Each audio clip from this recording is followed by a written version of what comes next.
absolutely, I would say this is one of the best places you can get the realistic view of a college life, because it's not just about the fact that yeah, college is amazing and the campus is huge, I mean really huge, Yeah. and really resourceful, but also the thing that you find how cramped your campus dorm is. Yeah. Because that's the life you'll be living in the future. Right. You'll get to experience how you should adjust to these things. Yeah. Not only that, all the campus dorms are close to each other, and we also have to share certain facilities. Right. These facilities, you will get to understand how people need to bond over to adjust to themselves.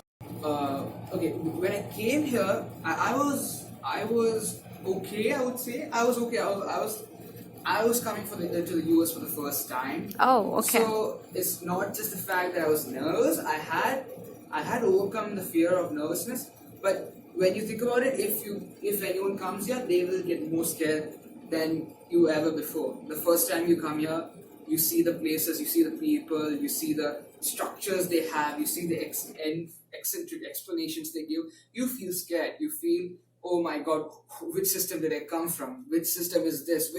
Which highly regarded system that we can't understand are we following right now? Right.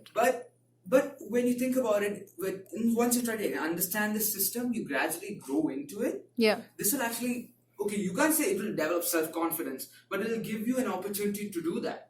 Yes. If you don't take the first step, you'll never move on to the next step. Correct. So this campus and overall the summer debate camp allows you to do that. It just doesn't make you in a position that you're vulnerable, which it will surely make you, and you might fall down and you might like completely get destroyed, but that'll just make you stronger. Like a famous quote that said, whatever doesn't kill you makes you stronger.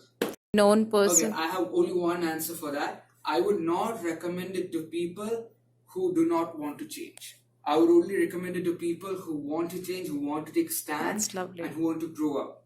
Right. So If a person just thinks that he comes here and he doesn't try to be better than what they already were, yeah. they should not come here.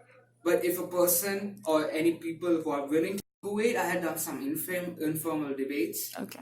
which after coming here I found out was absolutely useless, because when you consider the stands we have, our stands is like completely low. Their standards are really high. Yeah. And when you come to this, again I said, you will get dropped down. But then with those drop downs, you can make higher stands.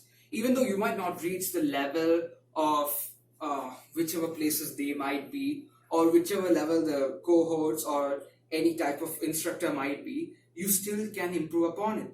Yeah. The debate skills also do one thing. They get rid of the fear of stammering. Okay, it sounds weird, but when you go for a debate, you normally don't speak in a continuous flow. Most people think when you speak, stammering is a bad thing, but it's not. In a debate, you have to be careful and concise. It doesn't matter how you speak, it matters what you speak. And I actually learned this right here. I never learned this before. And the second thing, the speaking skills improve is you can do automatic conversations. That means if you don't know even what your debate topic is, if someone just brings it up, you can eventually form an image in your mind how it should be, what it should be, why it should be. Okay, I won't say beyond debating. I would say the extractions from debating. It's just not that it helps public speaking, as in general speaking. The public speaking also helps us in communicating with each other more freely. When I came here, most of the people, I didn't know how to communicate with them. Yeah. Mostly because our cultures are different. Yeah. So obviously we don't know how to communicate with them, what kind of cultures they have. But if you come here, you will learn how to adapt to any culture, because every person here is a person like you. Yeah. They are all exposed to new cultures. They don't know how you speak.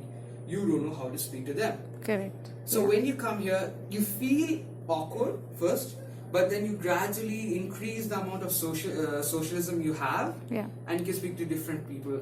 Most important things, first of all, if I'm saying physically, like if you're preparing for college, I would say this is the absolute best camp for the first-hand experience of how a college dorm and how a college system would work like. It's excruciating, no lies. It's excruciating. You have to wake up in the morning and you have to study or research till night.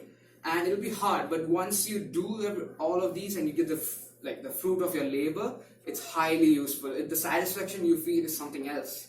Right. Even though in this debate camp you might lose a lot of debates, and most probably from our system we surely will. Right. But if you can improve even a little bit, the satisfactory feeling you get, absolutely. Because okay, normally you wouldn't say that just going to a debate would increase yours. And first of all, it's con. Second thing is, whatever speaking skills you get, you can improve upon it again and again. Yeah. And finally reach a point in which people have to take notice of those skills. Right. And this can be added to your college application. As I talked before, a lot of cultures are here, not just our culture. And frankly, if I had to say, our culture, when we come first, will feel like a low culture to ourselves. Yeah. But then when we meet with people, we meet with other different type of nationalities, you finally feel the recognition that, no, I'm not the only one. Yeah. Everyone feels that. Even the people here feel that. Even the people living in the US feel that. And I as I told you, I came for the first time to the US, but this was scary. I mean, this is like, I was a nervous wreck when I came to the camp. Right. But now I think I can adjust much better. As an individual, if I had to say I had groomed, I just became more aware of myself. Truthfully. Okay. I just became more aware how the culture differentiations can actually cause negative effects as well as positive effects. Right. But then the only way you can grow is to actually deal with it. You learn which people you have to communicate with, which people you shouldn't communicate with. Both types are there, and you might think this is like rubbish. Why can't you communicate with most people? Most people are good. No, it's not that people are good or bad. It's that which people are good for you, Yeah. which people are good for others. You have to adjust, and you have to also judge that whether you are good for them.